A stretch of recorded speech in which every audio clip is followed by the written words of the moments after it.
Hello everybody, welcome back to the tutorial. In this video we will learn how to use a post template. After signing up, this is what your screen will look like. Head on to the bottom left section of the page and you will see a post template icon.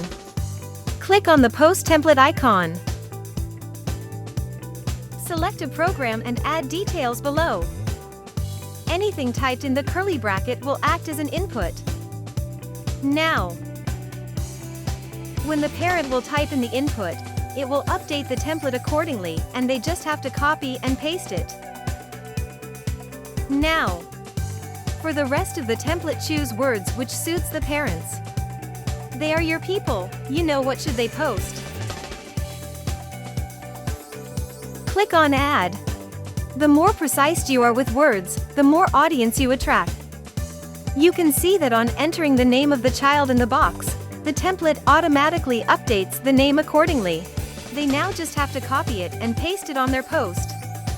For the amazing part, the link, belonging to the parent, is automatically added at the end of the template. Make sure you use suitable words to target the audience.